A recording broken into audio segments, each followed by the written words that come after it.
చేరువచ్చినటువంటి సహోదరి సహోదరులకు క్రీస్తు నామమున వందనాలు సమర్పించుకుంటూ ఉన్నా. ఈ దినం మనం మన చుట్టుపక్కల ప్రాంతాల్లో స్త్రీలు సంఘంలో వాళ్ళకున్నటువంటి పరిధులు ఏమిటి అన్న విషయాన్ని మనం ఆలోచించేద్దాం. ఎందుకనంటే నేడు మత ప్రపంచంలో స్త్రీలని మనం గమనిస్తే కొంతమంది పాస్టర్లు గాను, బిషప్పులు గాను, వాక్యోపదేశకులు గాను పనిచేస్తున్నట్టుగా గమనించవచ్చు. స్త్రీలు సంఘంలో ఎలా ఉండాలి అని మనం లేఖనాలు చూద్దాం. ఎందుకంటే మన ఆలోచనలు కాదు కానీ, అలాగనే ఇంకెవరన్నా చేస్తున్న దాన్ని వ్యతిరేకించడం కాదు కానీ, లేఖనపు వెలుగుల్లో సంఘంలో స్త్రీలు ఎలా ఉండాలి అన్న విషయాన్ని మనం ఇతను ఆలోచన చేద్దాం. మొట్టమొదట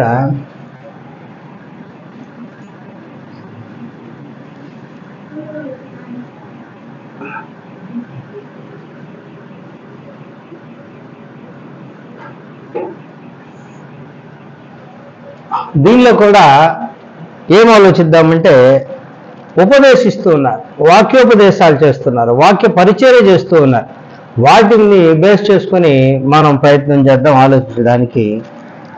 మొట్టమొదట 1 కొరింథీ పత్రిక 14వ అధ్యాయము, 1 కొరింథీ పత్రిక 14వ అధ్యాయం 34వ వచన భాగాన్ని చదువుతా, దయతో గమనించండి.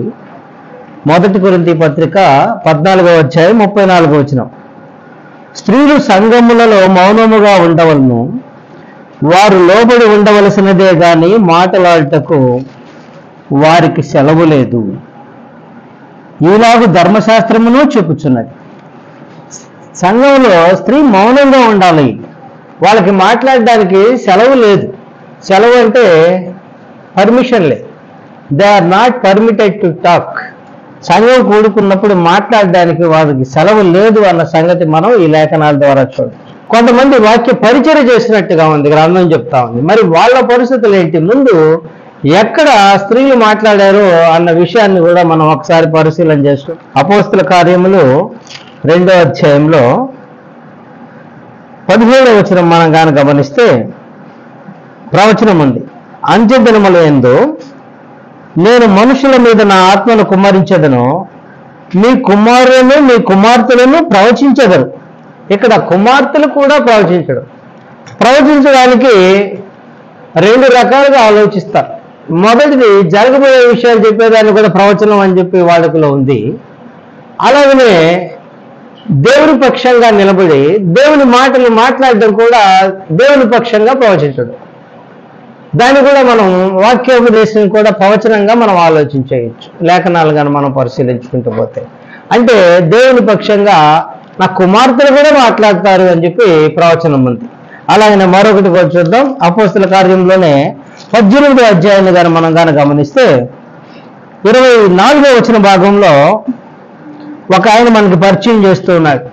అపోస్తల కార్యములు 18వ అధ్యాయం 24వ వచనంలో అపోల్లో అనేటువంటి ఒక యూదుడిని పరిచయం చేస్తుంది గ్రంథం. ఈయన అలెగ్జాండర్ వాడు, అలెగ్జాండ్రియా అనేటువంటి పట్టణపు వాడు. ఈయన ఈ విద్వాంసుడు, లేఖనముల యందు ప్రవీణుడై ఉన్నాడు. అంటే లేఖనాలన్నింటి కూడా చక్కగా అర్థం చేసుకుని దానిలో ప్రావీణ్యం సంపాదించినటువంటి వాడు. ఈయనని 26వ వచనంలో చూస్తే ప్రిస్కిల్లా, అకుల అనేటువంటి వారు తమ ఇంట చేర్చుకొని దేవుని వాక్యాన్ని మరి పూర్తిగా అతనికి విశదపరిచిరి. ప్రిస్కిల్లా, అకులయు అతనిని చేర్చుకుని, అంటే తమ ఇంట చేర్చుకున్నట్టున్నారు. ప్రిస్కిల్లా అనేటువంటి స్త్రీ కూడా ఉంది అక్కడ. ప్రిస్కిల్లా, అకుల వారిద్దరూ ఏం చేశారంటే ఆయన్ని తమ ఇంట చేర్చుకుని ఆయనకి దేవుని మార్గాన్ని పూర్తిగా అతనికి విశదపరిచారు. అంటే పూర్తిగా ఒక క్లారిటీ, ఒక పిక్చర్ ఇచ్చేశారు ఆయనకి. అంటే వారు ఆ వ్యక్తికి ఆ యొక్క వాక్య సందేశాన్ని ఇచ్చినట్టుగా, వాక్యాన్ని వారికి తెలిపినట్టుగా దానిలో ప్రిస్కిల్లా కూడా భాగస్వామి అయినట్టుగా రాయబడింది. అలాగనే మరొక విషయాన్ని చూస్తే తీతు పత్రిక మనం ఒకసారి చూద్దాం. అంటే స్త్రీలు ఎప్పుడు కూడా వాక్యం చెప్పలేదా అంటే చెప్పున్నారు. అది సందర్భాన్ని బట్టి మనం ఆలోచిస్తూ ఉన్నాం. తీతు పత్రికలో 2వ అధ్యాయము తీతు పత్రిక 2వ అధ్యాయము 3వ వచనం నుంచి చదువుతూ ఉన్నా. వృద్ధ స్త్రీల గురించి రాయబడింది ఇది. వృద్ధ స్త్రీలు కొండెగత్తులను మిగుల మద్యపానాసక్తులనై ఉండక ప్రవర్తన యందు భయభక్తులు గలవారై ఉండవలననియు దేవుని వాక్యము దూషించబడకుండునట్లు యవన స్త్రీలు తమ భర్తలకు లోబడి ఉంది తమ భర్తలను శిశువులను ప్రేమించు వారును స్వస్థ బుద్ధి గలవారును పవిత్రులను ఇంట ఉండి పనిచేసుకుని వారును మంచివారునై ఉండవలనని బుద్ధి చెప్పుచు మంచి ఉపదేశము చేయువారునై ఉండవలనని బోధించుము. ఈ వాక్యం చెప్పే సంగతి ఏమిటంటే, ఈ యొక్క వృద్ధ స్త్రీలు ఏం చేయాలంటే యవన స్త్రీలకి వాక్యోపదేశం చేయాల, మంచి సంగతులు చెప్పాల. ఏ సంగతులు బోధించాలి అంటే, ప్రవర్తన యందు భయభక్తులు కలిగిన వారుగా ఉండాలని, అలాగనే భర్తలకు లోబడాలని, భర్తలను శిశువుల్ని ప్రేమించాలని, స్వస్థ బుద్ధి గలవారుగా ఉండాలని, పవిత్రులుగా ఉండాలని, ఈ సంగతులన్నీ ఎవరు చెప్పాలి అంటే వృద్ధ స్త్రీలు యవన స్త్రీలకు బోధించాలి. అంటే ఇక్కడ కూడా వాక్యాన్ని వారు యవన స్త్రీలతో ఆ యొక్క విషయాన్ని చర్చించినట్టుగా లేదా వారికి వాక్య పరిచర్య చేసినట్టుగా ఉంది. ఇక్కడ 3 అంశాల్లో మనం గమనిస్తే, అంత్యదినముల్లో కుమార్తెలు కూడా ప్రవచిస్తారనే మాట చూసాం. రెండవది ప్రిస్కిల్లా, అపోలోనే ఆయన్ని ఇంట చేర్చుకున్నప్పుడు అకులతో పాటుగా ప్రిస్కిల్లా కూడా దేవుని వాక్యాన్ని ఆయనతో చర్చించినట్టుగా లేదా మాట్లాడినట్టుగా మనం చూడొచ్చు. మూడవది వృద్ధ స్త్రీలకు ఇవ్వబడినటువంటి ఆదేశం ఏమిటంటే, మీరు యవన స్త్రీలకు బోధించండి. మీరు కొండగత్తులుగా ఉండదు, ఇంటింటికి తిరిగి వాళ్ళ మీద వీళ్ళ మీద వాళ్ళకి చాడీలు చెప్పేవాళ్ళుగా కాకుండా వెళ్ళి ఆ యవన స్త్రీలు ఎలా మసులుకోవాలో, తమ పవిత్రతను ఎలా కాపాడుకోవాలో, తమ భర్తలకు ఎలా లోబడి జీవించాలో, తమ బిడ్డలను ఎలా ప్రేమించాలో అన్న సంగతిని తెలియజేయాలా అని చెప్పి వారికి ఉపదేశించాలా. అంటే వీళ్ళు ముగ్గురు కూడా దేవుని మాటలను మాట్లాడుతున్నట్టుగా ఉంది. కానీ మనం గమనిస్తే వీరేం చేస్తున్నారంటే తమ పరుగులోనే మాట్లాడుతూ ఉన్నారు. ఈ స్త్రీలు చేసినటువంటి పరిచర్య మొట్టమొదటి చూసాం, వాక్య పరిచర్య. ఈ వాక్య పరిచర్య ఎలా ఉందని మనం ఆలోచించామంటే, పరిమితులకు లోబడి, విత్ ఇన్ ద లిమిటేషన్స్. అంటే వారు ఎక్కడికి వెళ్ళి మాట్లాడారంటే తమ ఇంట చేర్చుకున్న ఇంటే మాట్లాడారు. అంటే సంఘంగా కూడుకుని మాట్లాడినట్టుగా లేదు. అలాగనే వృద్ధ స్త్రీలు యవన స్త్రీలకు బోధించినట్టుగా మనం చూడొచ్చు. బోధించమని చెప్పారు అంటే ఖచ్చితంగా వాళ్ళు ఆ సంగతులు తెలియజేయాల. అమ్మ నువ్వు యవనస్తురాలివి, ఇదిగో ఇలా ఉందని దేవుని యొక్క క్రమాన్ని బోధించాలని తెలియపరచబడింది. అంతేగాని వీళ్ళెక్కడ కూడా సంఘంలో బోధించినట్టుగా ఎక్కడ చూడ. అలాగనే మనం ఇప్పుడు గమనిస్తే స్త్రీలు కొన్ని క్లాసులు పెట్టుకొని దానిలో కొంతమంది పెద్దలైనటువంటి స్త్రీలు మిగతా స్త్రీలను కూర్చోబెట్టుకుని దేవుని వాక్యాన్ని మనం ఎలా ఉండాలి, సంఘంలో ఎలా ఉండాలి, కుటుంబంలో ఎలా ఉండాలి అన్ని విషయాలు బోధించేటువంటి కార్యక్రమాలు జరుగుతూ ఉన్నాయి. అప్పుడు సంఘంగా కాకుండా స్త్రీలు మాత్రమే కూడుకున్నటువంటి కార్యక్రమంలో ఇవి జరుగుతున్నట్టుగా మనం గమనించవచ్చు. మరి సంఘంలో స్త్రీ ఎలా ఉండాలి అనే విషయాన్ని మనం ఇప్పుడు ఆలోచిద్దాం. రెండవ అంశంగా సంఘంలో స్త్రీ చూద్దాం. మనం ఇంతకుముందు చదివిన లేఖన భాగాన్ని మళ్ళొక్కసారి చూద్దాం. 1 కొరింథీ పత్రిక 14వ అధ్యాయము 34 నుంచి చదువుతా మరొకసారి జాగ్రత్తగా వినాలని మనవి చేస్తూ ఉన్నా. స్త్రీలు సంఘములలో మౌనముగా ఉండవలెను, వారు లోబడి ఉండవలసినదే గాని మాటలాడుటకు వారికి సెలవు లేదు. ఈలాగు ధర్మశాస్త్రమును చెప్పుచున్నది. వారు ఏమైనానో నేర్చుకొనగోరిన ఎడల ఇంట తమ భర్తలను అడగవలను. సంఘములో స్త్రీ మాటలాడుట అవమానం. దేవుని వాక్యము మీ యొద్ద నుండే బయలు వెళ్ళిన మీ యొద్దకు మాత్రమే వచ్చెనా. ఈ సంగతులు మాట్లాడుతూ ఉన్నారు పౌలు గారు కొరింథీయులకు రాస్తూ ఈ సంగతులు తెలియజేస్తూ ఏం మాట్లాడుతున్నారు అంటే, స్త్రీలు సంఘములో మౌనముగా ఉండాల్సిందే, రెండోది లోబడి ఉండాల్సిందే, మాట్లాడుటకు వారికి సెలవు లేదు. అంటే మాట్లాడడానికి వాళ్ళకి పర్మిషన్ లేదు. ఇంగ్లీష్ బైబిల్లో they are not permitted to speak. వాళ్ళకి పర్మిషన్ లేదు మాట్లాడడానికి సంఘంలో. ఇంతకుముందు మాట్లాడినటువంటి స్త్రీలు ఎక్కడ మాట్లాడారంటే వ్యక్తిగతంగా మాట్లాడారు. పర్సనల్గా ఒకరితో కూర్చుని మాట్లాడారే కానీ సంఘమందు నిలబడి మాట్లాడినట్టుగా ఈ 3 అంశాల్లో మనకు కనపడలేదు. మరి ఇప్పుడు మనం ఆలోచన చేస్తే సంఘంలో స్త్రీ మాట్లాడకూడదు, మాట్లాడితే అవమానము. సహజంగా మనం ఏదైనా ఒక కార్యక్రమంలో మన బిడ్డలు మనకి గంధ తెచ్చే విధంగా ఉండాలని కోరుకుంటాం, మరి ముఖ్యంగా ఆడబిడ్డలు ఉండేవాళ్ళైతే. అలాగనే ఒక కుటుంబానికే ఒక ఆడపిల్ల ఆ విధంగా గౌరవప్రదంగా జీవించాలని మనం ఆలోచిస్తే, ఇక సంఘంలో స్త్రీ మాట్లాడడం అవమానం అన్నప్పుడు అలా మాట్లాడే విషయాన్ని మనం పూర్తిగా పక్కన పెట్టాల్సిన వారమై ఉంటున్నాం. ఎందుకంటే ఒకవేళ మాట్లాడితే అది అవమానము. మళ్ళా ఒకసారి చదువుతున్నా 35వ వచనంలో, సంఘములో స్త్రీ మాటలంటే అవమానము. ఇక అవమానం అంటే షేమ్ అనే పదం వాడబడింది. అంటే దానికి మించి మనం ఇంక వేరే ఆలోచించాల్సిన అవసరం లేదు. మరి ఇలా అనుకున్నాం, మరి మేము కొంతమంది స్త్రీలు అంటే వాళ్ళ పరిమితుల్లోనే మాట్లాడారు కానీ పరిమితి దాటి మాట్లాడినట్టుగా లేదు. అలాగనే తిమోతికి రాసినటువంటి మొదటి పత్రిక 2వ అధ్యాయము 9వ వచనం నుంచి చదువుతూ ఉన్న, తిమోతికి రాసినటువంటి 2వ పత్రిక పౌలు గారు తిమోతికి రాస్తూ ఉన్నాడు. దానిలో 2వ అధ్యాయాన్ని మనం చూస్తే 9వ వచనం నుంచి అసలు ఈ పత్రిక రాసినటువంటి విషయాల్లో 3:15లో కానీ మనం గమనిస్తే ఈ పత్రిక ఎందుకు రాశాడు ఆయనకంటే 3వ అధ్యాయం 15వ వచనంలో, దేవుని మందిరములలో అనగా జీవము గల దేవుని సంఘములో జనులు ఎలాగూ ప్రవర్తింపవలనో అది నీకు తెలియవలనని ఈ సంగతులు నీకు వ్రాయుచున్నాను. దేవుని మందిరాల్లో ప్రజలు ఎలా ప్రవర్తించాలో తెలియాలయ్యా నీకు. ఎందుకనంటే ఆయన ఎఫెసీ సంఘంలో సువార్థికుడు, ఎఫెసీ సంఘంలో పరిచర్య చేస్తూ ఉన్నాడు. ఆయనకి సంఘం ఎలా ఉండాలన్న సంగతి తెలిస్తే దాన్ని బట్టి ఆయన మాట్లాడి ఆ సంఘాన్ని దేవునికి ఇష్టమైన సంఘంగా మార్చుకుంటాడు. కాబట్టి పౌలు గారు ఏం చెప్తున్నారంటే, ఇదిగో సంఘం ఎలా ఉండాలో, సంఘంలో జనులు ఎలా ప్రవర్తించాలో నీకు తెలియాలి కదా. సంఘాన్ని నడిపిస్తున్నటువంటి వ్యక్తివి నువ్వు కనుక నీకు సంగతులు తెలియాలని రాస్తూ స్త్రీలను గురించినటువంటి విషయాల్లో ఏం రాస్తున్నాడో చూస్తున్నాం.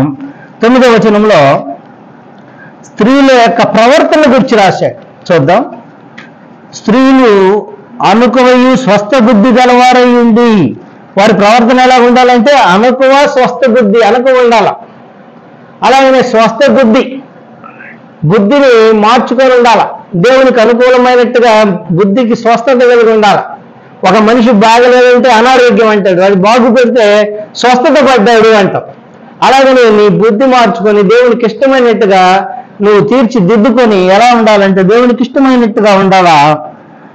అలాగనే అలంకరణ గురించి కూడా మాట్లాడుతూ ఉన్నాడు. బంగారములతోనైనను ముత్యములతోనైనను మిగిలిన వెలగల వస్త్రములతోనైనను అలంకరించుకొనగా దైవభక్తి గలవారమని చెప్పుకుని స్త్రీలకు తగినట్టుగా సత్క్రియలతో అలంకరించుకోవాలి. ఇక్కడ అలంకరించుకోవద్దనే ఉద్దేశం కాదు, కానీ ఉద్దేశం ఏంటంటే అలంకరణకి ప్రాధాన్యతనివ్వకూడదు క్రైస్తవ స్త్రీ. మరి దేనికి ఇవ్వాలంటే సత్క్రియలు యందు ఆమె ఎక్కువగా మనసు పెట్టాలా. మనం చదువుకునే బిడ్డలు చెప్తూ ఉంటాం, ఎప్పుడు ఊరికే తిరిగి రావద్దు, బయట చదువు అని. అంటే అసలు బయటికి వెళ్ళొద్దని కాదు, లేదా ఇంకేదన్నా పని చేస్తుంటే ఆ పని కాదు నాయన, ముందు నువ్వు ఏ పని చేస్తున్నావో దాని మీద మనసు పెట్టు అంటాం. అలాగే నాయన వాటి యందు మీ ఆసక్తి తగ్గించి సత్క్రియలు చేయడంలో ఉండాలి స్త్రీలు. అంటే ఆనాడు ఉన్నటువంటి సమస్య ఏమిటంటే స్త్రీలు జడలల్లుకోవటం, వస్త్రాలు ధరించడం, వీటి మీద ఎక్కువ వాళ్ళు ఫోకస్ పెడుతూ ఉన్నారు. దాని మీద వారు ఎక్కువ ఆలోచన చేస్తున్నారు. దాని మీద తగ్గించండి అమ్మా. ఎందుకంటే స్త్రీలు అలంకార ప్రియులని గ్రంథమే చెప్తాం. ఆ అలంకార ప్రియత్వాన్ని కొంత తగ్గించుకో. నీవు దేని మీద ఉంటావంటే దైవభక్తి గల స్త్రీలు ఏ విధంగా ఉండాలంటే సత్క్రియల చేత అలంకరించుకోవాలి. అలంకరణ అలాంటి అలంకరణ మీద పెట్టుకోమని దాని మీద మాట్లాడుతూ ఉంది గ్రంథం.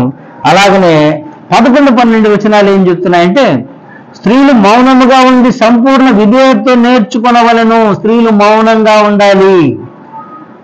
స్త్రీ మౌనముగా ఉండవలసినదే గాని ఉపదేశించుటకైనను పురుషుని మీద అధికారము చేయుటకైనను ఆమెకి సెలవియ్యను. ఖచ్చితంగా చెప్పేస్తున్నాడు.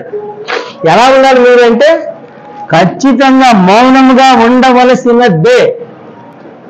మౌనంగా ఉంటే మంచిది కాదు, మౌనంగా ఉంటే బాగుంటుంది అని చెప్పలేదు. మౌనముగా ఉండవలసినదే.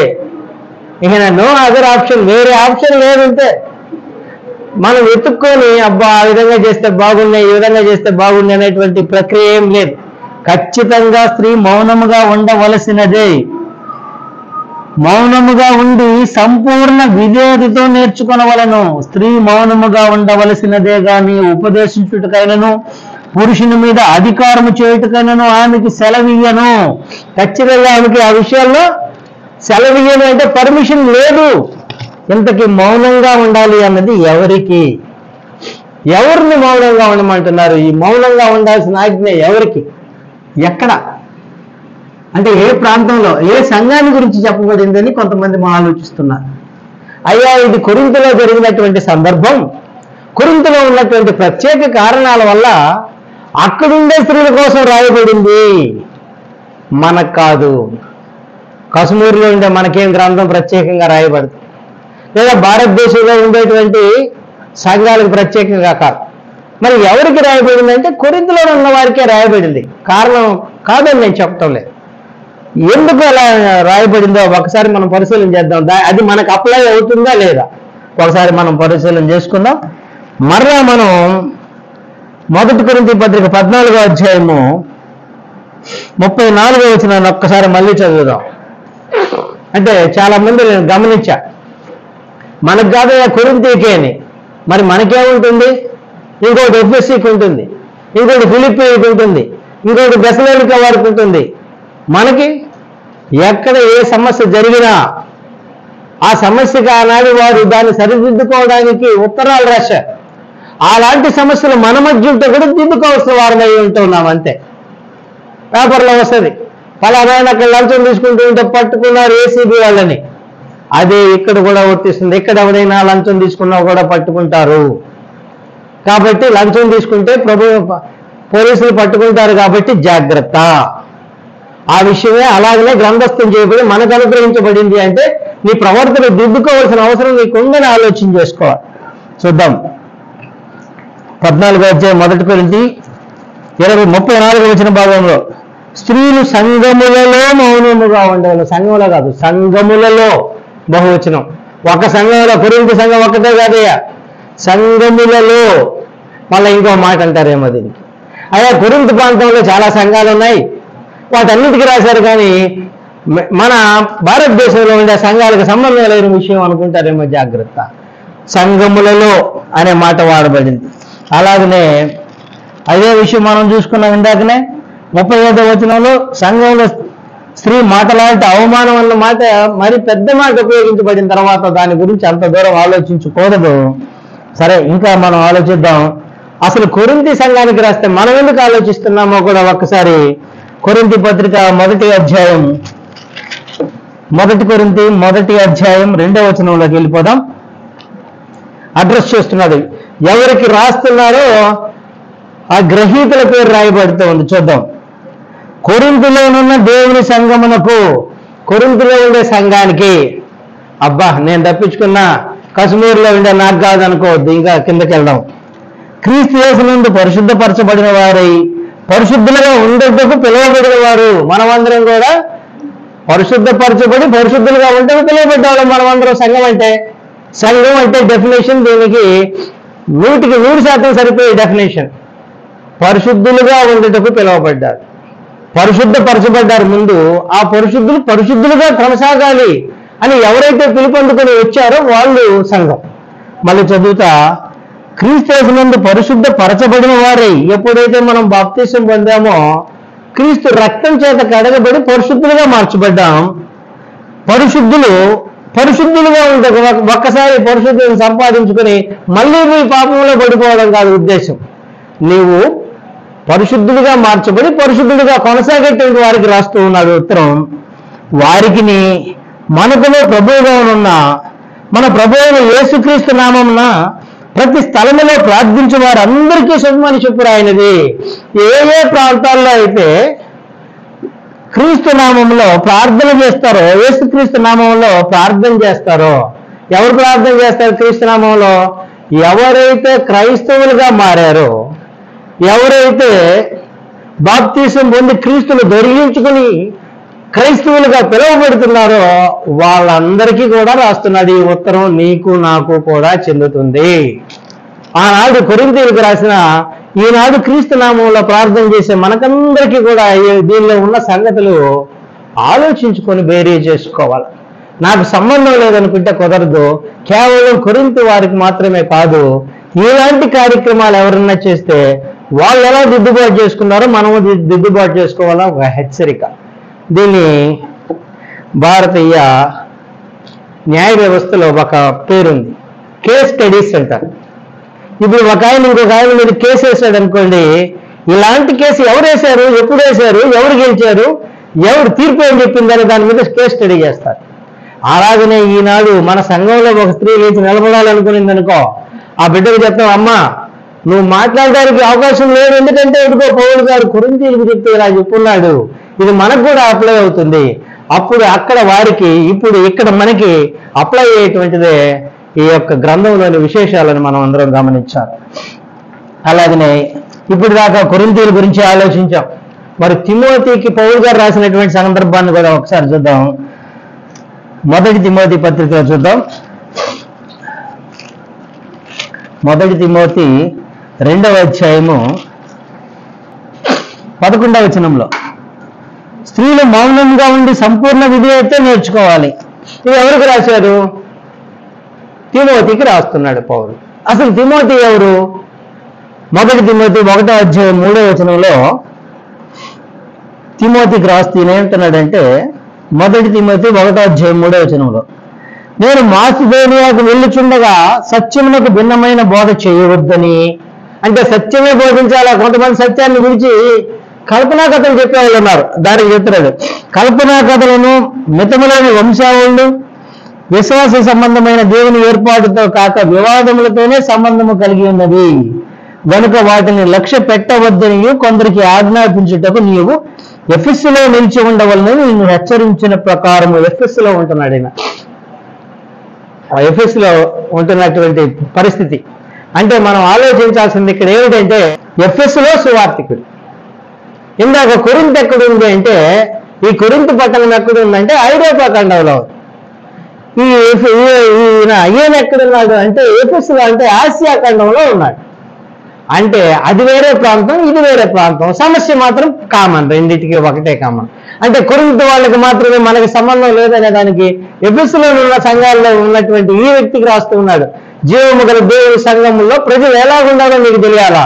అంటే ఎఫెసులోనైనా ఒకేలాగా ఉండాలా, అంటే ఆసియా ఖండంలో ఉన్న స్త్రీలైనా ఒకేలాగా ఉండాలా, ఐరోపా ఖండంలో ఉన్న స్త్రీలైనా ఒకేలాగా ఉండాల్సిందే కానీ అది వాళ్ళకి ఇది మనకని వ్యత్యాసం వేరు చేయడం కరెక్ట్ కాదు.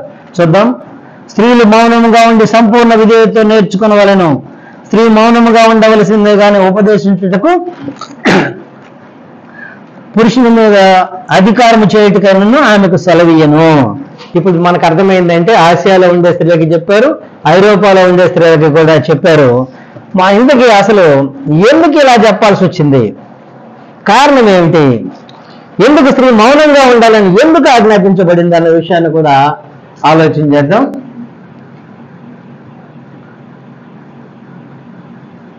మౌనంగా ఉండాలని ఎందుకు ఆజ్ఞాపించబడింది, కారణం ఏమిటి, మౌనంగా ఉండాలి ఏమి, స్త్రీ పురుషుడు సమానులు గారా, స్త్రీగా ఎలాగనే పురుషుడు అలాగే కదా, ఏమిటి ఇది అనేటువంటి ఆలోచన చేస్తే గ్రంథం చెప్పినటువంటి విషయాలు ఏమిటంటే, మనం మొదటి తిమోతి పత్రిక 2వ అధ్యాయం 13 చదువుతున్నాం. మొదట ఆదామును తర్వాత హవ్వయు నిర్మింపబడి కారా, మరి ఆదాము మోసపరచబడలేదు కానీ స్త్రీ మోసపరచబడి అపరాధముల్లో పడెను. ఈ విషయాన్ని బట్టి మనం ఆలోచించాలి.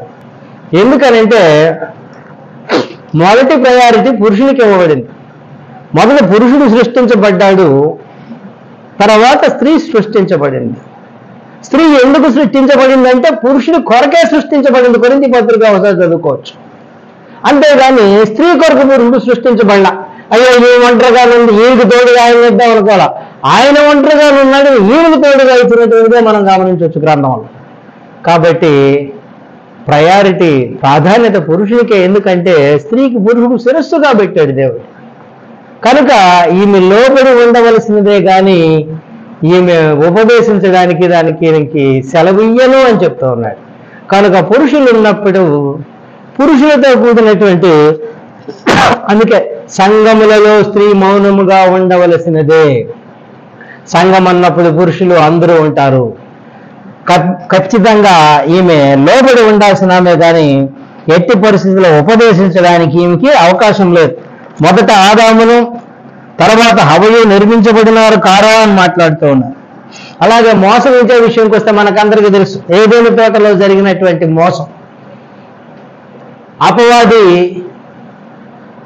హవ్వను ఎత్తుక్కుంటా వచ్చి హవ్వతో మాట్లాడి హవ్వకి 2 కరెక్ట్ అయిన విషయాలు ఒక అబద్ధం చెప్పి ఆమెను ఒప్పించి దేవుడు ఏదైతే తినకూడదని చెప్పి ఒక పండుని అక్కడ పెట్టాడో ఆ చెట్టు ఫలాలు తినే విధంగా ఆమెను ప్రేరేపించి పాపంలో పడే విధంగా చేసినటువంటిది ఆ సంఘటన అపవాది చేశాడు.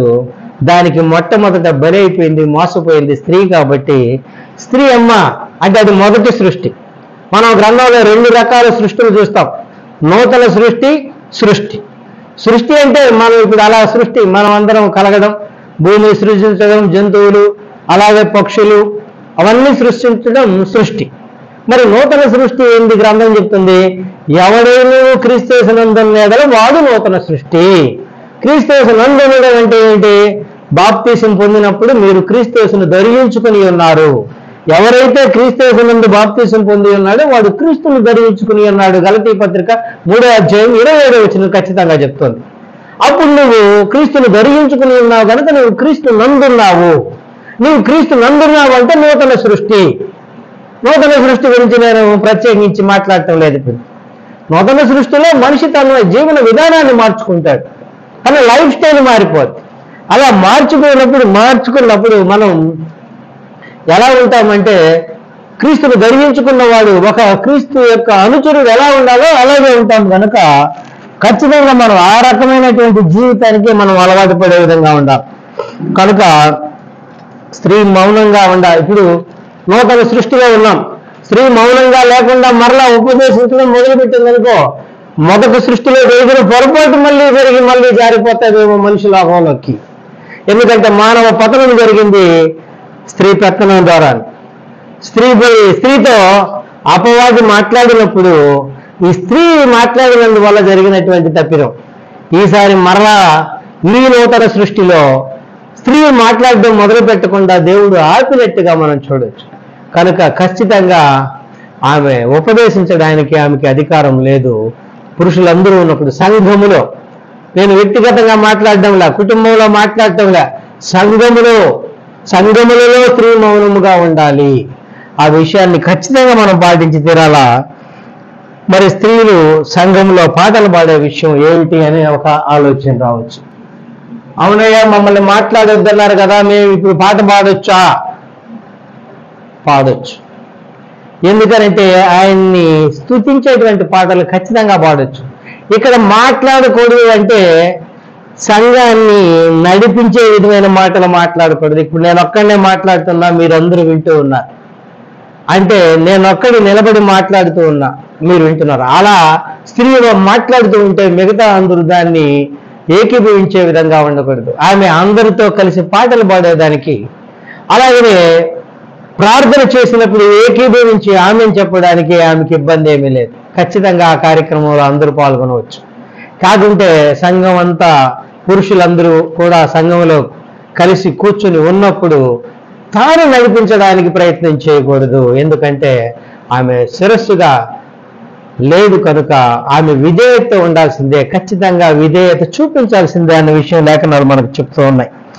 కాబట్టి ఖచ్చితంగా మనం రెండవది ఆమె మాట్లాడి ఒక తొలి సృష్టిలో మాట్లాడి తాను మోసపోతూ ఆదామును కూడా తన వెంట తీసుకెళ్ళిపోయి మానవ పతనానికి కారణమైనటువంటి పరిస్థితి. కనుక మనం జాగ్రత్తగా ఈ యొక్క నూతన సృష్టిలో ఆ అవకాశం లేకుండా జాగ్రత్తగా ఉండాలి. ఎందుకంటే స్త్రీలు బలహీనతలు, వారితో జ్ఞానయుక్తంగా కాపురం చేయండి అని చెప్తున్నది. ఏమ్మా ఇది నా మాటలుగా తల్లులారా, మీరెవరు నా మీద కోపం చేసుకోబాకండి. ఈ మాట మీకైనా, నా భార్యకైనా, నా కుమార్తెకైనా, రేపు వచ్చే నా మనవరాలకైనా ఈ మాటలే కానీ ప్రత్యేకించి ఒకరికి కాదు, ప్రతి ఒక్కరు కూడా లేఖనానుసారంగానే నడవాల్సినటువంటి పరిస్థితి ఉంది కనుక మనమందరం జాగ్రత్తగా ఈ యొక్క కార్యక్రమాల్లో పంచుకోవాలా.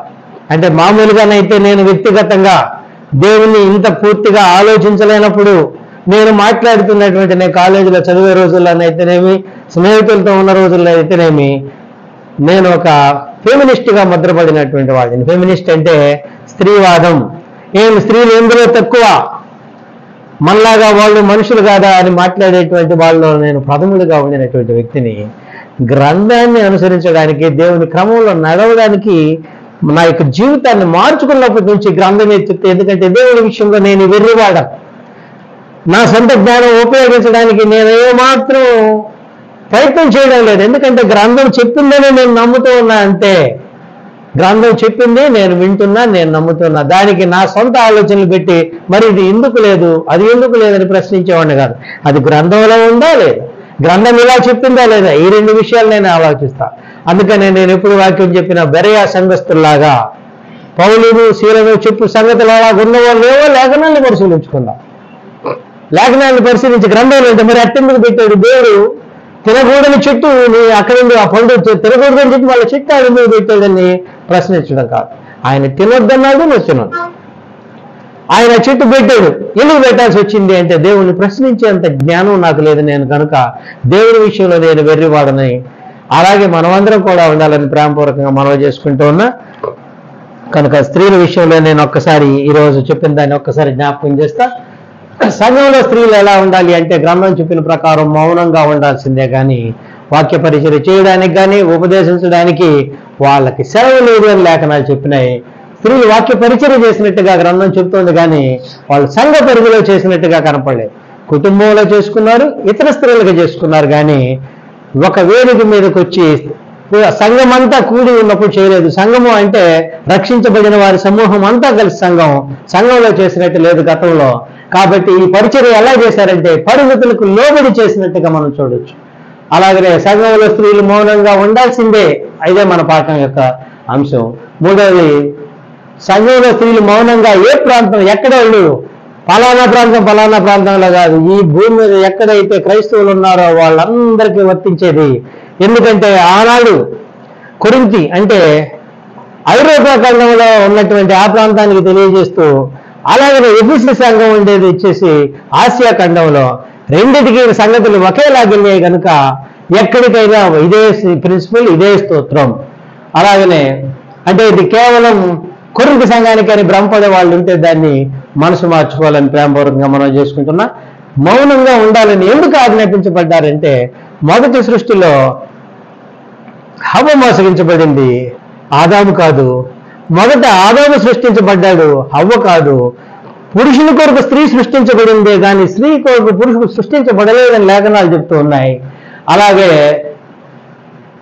మరి కీర్తనలు పాడే విషయంలో అంటే ఇది లీడ్ చేయడం కాదు. లీడింగ్ అంటే ముందు నడుస్తూ అందరినీ కూడా తీసుకెళ్ళడం లీడింగ్ అంటారు. అలా లీడ్ చేయడం కాదు, నడిపించే కార్యక్రమం కాదు. కనుక అందరూ గాన ప్రతిగానాలతో ఆ దేవుణ్ణి స్తుతించే కార్యక్రమంలో స్త్రీలందరూ పాల్గొనవచ్చు.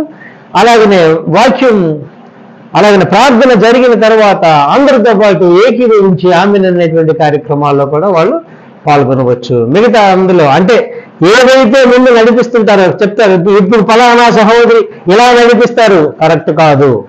ఆమె నడిపిస్తుంటే మన సంఘం అంతా నడవడం కరెక్ట్ కాదు.